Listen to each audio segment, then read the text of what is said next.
ശ്രീകൃഷ്ണ ജയന്തിയുടെ ഭാഗമായി ബാലഗോകുലത്തിൻ്റെ ആഭിമുഖ്യത്തിൽ ഗുരുവായൂരിൽ മഹാഗോപൂജ നടന്നു.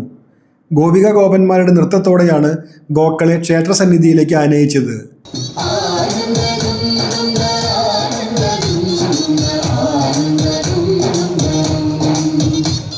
വാദ്യഘോഷങ്ങളും അകമ്പടിയായി.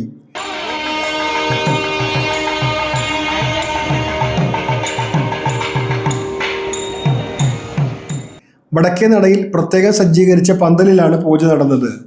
ഗുരുവായൂർ ക്ഷേത്രം ഊരാളൻ മല്ലിശ്ശേരി പരമേശ്വരൻ നമ്പൂതിരിപ്പാട് സാംസ്കാരിക സമ്മേളനം ഉദ്ഘാടനം ചെയ്തു. സ്വാഗത സംഘം ചെയർമാൻ PS പ്രേമാനന്ദൻ അധ്യക്ഷത വഹിച്ചു. ബാലഗോകുലം സംസ്ഥാന അധ്യക്ഷൻ R പ്രസന്നകുമാർ മുഖ്യപ്രഭാഷണം നടത്തി. ഏറ്റവും അധികം മനുഷ്യനോട് ചേർന്ന് നിന്ന ജീവി പശുവാണ്. ഏറ്റവും അധികം മനുഷ്യൻ്റെ സാംസ്കാരികമായ വളർച്ചയിലൊക്കെ ഒപ്പം ഉണ്ടായിരുന്ന സഹജീവിയാണ് പശു. അതുകൊണ്ടാണ് അതിനെ കേവലം ഒരു ജീവി എന്ന് കണക്കാക്കാതെ നമ്മുടെ അമ്മ എന്നുള്ള സങ്കല്പത്തിലേക്ക് നമ്മൾ ചേർത്ത് വെച്ച് ഗോമാത എന്ന് വിളിക്കുന്നത്.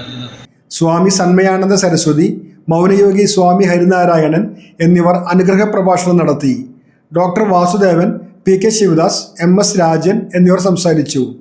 ഗോപൂജയ്ക്ക് ഓദിക്കൻ മുന്നൂലം നീലകണ്ഠൻ നമ്പൂതിരി, മുൻ മേൽശാന്തിമാരായ പുതുമന ശ്രീജിത്ത് നമ്പൂതിരി, കിരൺ നമ്പൂതിരി, കീഴ്ശാന്തി കീഴടം രാമൻ നമ്പൂതിരി എന്നിവർ നേതൃത്വം നൽകി. ഭക്തജനങ്ങൾക്ക് ഗോവിനെ പൂജിക്കുവാനും ഗോമാതാക്കൾക്ക് അന്നം നൽകുവാനുള്ള സൗകര്യങ്ങൾ ഏർപ്പെടുത്തിയിട്ടുണ്ട്.